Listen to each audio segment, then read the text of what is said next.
guys! It's me again, Miss Geraldine Villarasa. Welcome po ulit sa aking YouTube channel, Quezon Province Realty TV. Okay po, nandito naman po ako ngayon sa bayan po ng Buena Vista, Quezon. Meron na naman po akong ilolocate na isang property. Siya po ay 4.7 hectare. Then, along Barangay Road po siya. Yan pong natututukan na yan ng aking camera. Yan po yung Barangay Road na nakapropose dito po sa property, dito sa papunta po ng property. Yung property po ay tuhog po mismo siya ng Barangay Road. Then mula po sa town proper ng Buena Vista hanggang dito po sa kinatatayuan kong to, may layo po siya na 5 kilometers. Okay po, tara po at papakita ko po sa inyo yung 4.7 hectare na aking iba-vlog ngayong araw. Guys, ito na po yung property. Ito po yung 4.7 hectare. Then yan pong natututukan na ng aking camera. Yan po yung kalsada. Yan po yung nakapropose na Barangay Road. Pero yan po sa ngayon ay dinadaanan na rin po siya ng mga motor at ng tao. Tara po, papasukin po natin yung 4.7. Yan, dito pa lang po sa bungad, medyo po siya tumalibis dito sa side na to. Medyo po siya parolling ang kalagayan ng lupa. Then eto, meron na po ditong Jimilina sa side na to. Then mga ipil-ipil, yan po yung nakikita ko po dito sa part na to. Ayan, medyo po dito sa side pa rin na to ay rolling. Ayan po siya. Yan po ang property. Madalas ko naman po sa inyong banggitin na mas maganda po yung talibis. Kasi nga po, pag kayo ay nagbalak na magtanim po ng kung ano man dyan sa mga pagitan ng nyog na yan, hindi po mabubulok ang inyong mga pananim. Kasi pag umulan, diretso po siya papunta sa baba ang tubig. Okay po, ang nyug po pala dito sa area, dito sa 4.7 is more or less po ay 700 kapuno. Ayan, makikita naman po ninyo, napakasinsin po ng mga nyug dito. Medyo nga lang po siya tinamaan ng tag-init, kaya yung buo ng nyug is maliliit. Pero pag yan po ay nagtag-ulan na, babalik po ulit siya sa dati. Ayan, kitang-kita naman po ninyo na nakalinyada ang mga nyog. Madalas po akong nakakita ng ganitong nyog na nakalinyada ang tanim ay sa San Andres, Quezon. Pero dito po pala sa Buena Vista ay may ganun din. Yan po, kasama pa rin po yan sa 4.7. Dito po sa side na to, medyo pa slope din po siya dito. Yan, tapos ayan po yung kanilang lutuan ng kopras.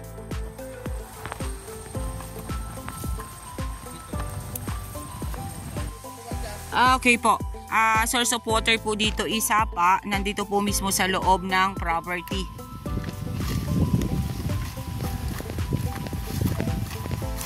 Ayan po ang kanilang lutuan ng kopras.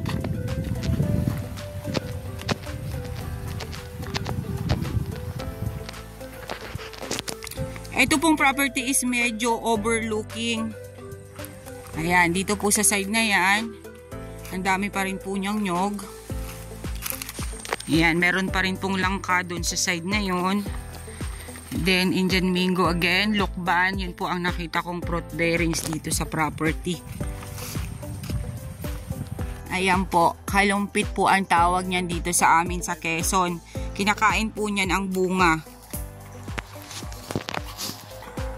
Kwento po sa akin ni Kuya, sagot po nito ni seller, sa price niya po isagot ni seller ang CGT at estate tax. Ayan, slope pa rin po dito sa side na to. Dito naman po sa side na ito medyo bakante po ang nyog, pero may pangilan-ngilan po siyang bagong tanim. Yung pong mga buyers natin dyan na naghahanap ng mga overlooking, ito pong property na to, napakaganda po nito. Maganda po siyang i-invest. Ayan, kitang-kita nyo po ang kabundukan ng Buena Vista, Quezon. Okay po, yan pong natututukan na ng aking camera na mataas na kahoy, siya po ay Nara tree. Guys, ito na po yung property. Ito po yung 4.7 hectare. Then yan pong natututukan ng aking camera. Yan po yung kalsada. Yan po yung nakapropose na barangay road. Pero yan po sa ngayon ay dinadaanan na rin po siya ng mga motor at ng tao. Tara po, papasukin po natin yung 4.7. Yan, dito pa lang po sa bungad. Medyo po siya tumalibis dito sa side na to. Medyo po siya parolling ang kalagayan ng lupa. Then eto, meron na po ditong Jimilina sa side na to. Then mga ipil-ipil, yan po yung nakikita ko po dito sa part na to. Ayan, medyo po dito sa side pa rin na to ay rolling. Ayan po siya. Yan po ang property. Madalas ko naman po sa inyong banggitin na mas maganda po yung talibis. Kasi nga po pag kayo ay nagbalak na magtanim po ng kung ano man dyan sa mga pagitan ng nyog na yan, hindi po mabubulok ang inyong mga pananim. Kasi pag umulan, diretso po siya papunta sa baba ang tubig. Okay po, ang nyog po pala dito sa area, dito sa 4.7 is more or less po ay 700 kapuno. Ayan, makikita naman po ninyo, napakasinsin po ng mga nyog dito. Medyo nga lang po siya tinamaan ng tag-init, kaya yung buo ng nyog is maliliit. Pero pag yan po ay nagtag-ulan na, babalik po ulit siya sa dati.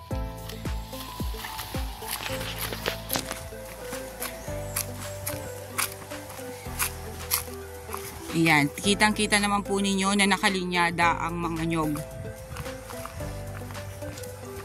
Madalas po akong nakakakita ng ganitong nyog na nakalinyada ang tanim ay sa San Andres, Quezon. Pero dito po pala sa Buena Vista ay may ganun din. Yan po, kasama pa rin po yan sa 4.7. Dito po sa side na to, medyo pa slope din po siya dito. Yan, tapos ayan po yung kanilang lutuan ng kopras.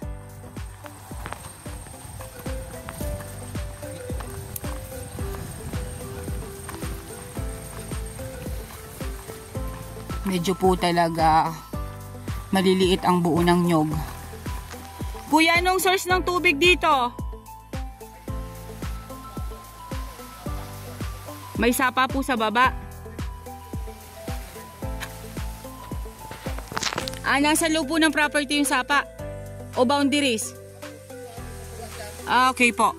Source of water po dito is sapa. Nandito po mismo sa loob ng property.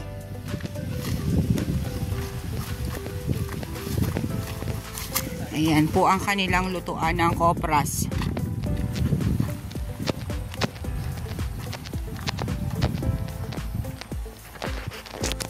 Ito pong property is medyo overlooking. Ayan, dito po sa side na yan, ang dami pa rin po niyang nyog. Hindi naman po natin maiikot ng buo ang 4.7 kasi talaga pong yun ay napakalaki. Yan, may nakita na po akong isang fruit bearings dito sa kabilang side na to. Meron na pong Indian mango at antipolo. Meron po akong nakitang hardwood.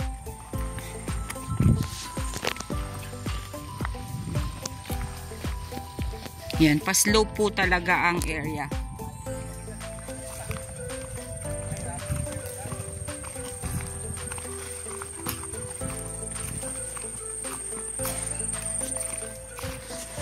Yan, meron pa rin pong langka doon sa side na yun. Then, Indian mango again, lukban. Yun po ang nakita kong fruit bearings dito sa property. Yan, kasama pa rin po ito. Dito po sa side na to, medyo kumunti ang nyug dito. Ayan, fruit bearings again. Mas lamang po sa property ang slope.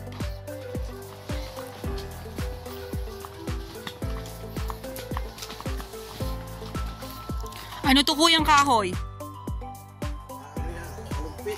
Kalumpit. Kinakain yan, di ba? Ayan po, kalumpit po ang tawag niyan dito sa amin sa Quezon. Kinakain po niyan ang bunga.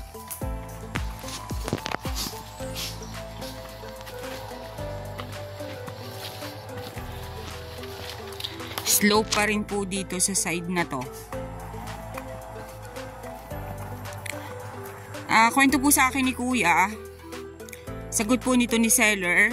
Sa price niya po, isagot ni seller ang CGT at estate tax. Ayan, slope pa rin po dito sa side na to. Dito naman po sa side na ito, medyo bakante po ang nyog. Pero may pangilan-ngilan po siyang bagong tanim.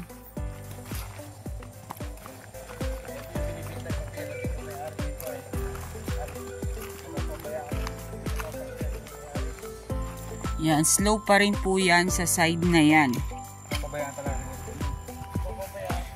Overlooking po ang property. Yung pong mga buyers natin dyan na naghahanap ng mga overlooking, ito pong property na to, napakaganda po nito.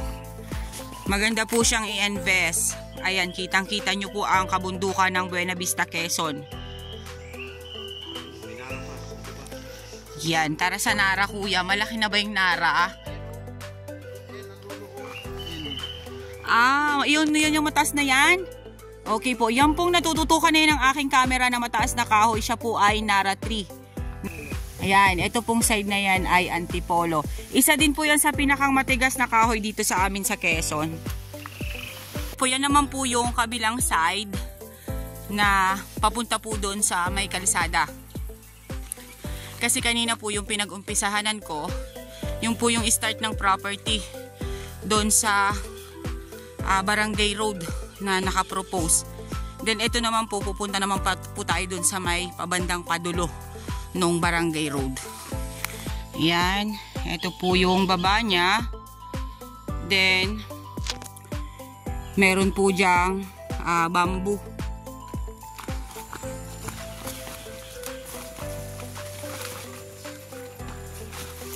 Ito pa rin po yung kadugtong.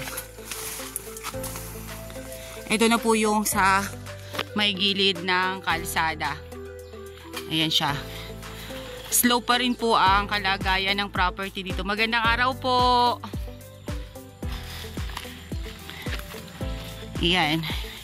Then yung mga nyug naman po dito, hindi naman ganun ka liliit katulad nung kaninang unang pasada ko po na medyo talaga po siya inaapektuhan ng tag-init. Ito po sa side na to, medyo malalaki-laki po siya. Then ayan, slope po again dito. Yan po, kasama pa rin yan. Yan na po yung sa may gilid na po ng Barangay Road. Yung mga nyog na yan. Ang kagandahan po kasi nito, yun nga po, may nakapropose po siya na Barangay Road. Kaya pag po mabibili nyo ang property, pagbaba nyo po ng sasakyan nyo, yan na, property na po siya mismo. Okay guys, sabihin nyo na po ang property namin. Dito po ito sa Buena Vista, Quezon, 4.7 hectare. Sagot po ni seller ang CGT at estate tax. May proposal po siya na Barangay Road dito sa property. Ang frontage niya po sa Barangay Road is nasa 100 meters. Then ang nyug po niya is 700 kapuno, more or less. Mas lamang po ang slope ng property. Yung kalagayan ng lupa, mas lamang po ang slope. Okay po, once again po ako po ulit ang inyong site locator, si Miss Geraldine Villarasa. Muli po akong maglalambing. Paki-like and share po ng aking mga vlog.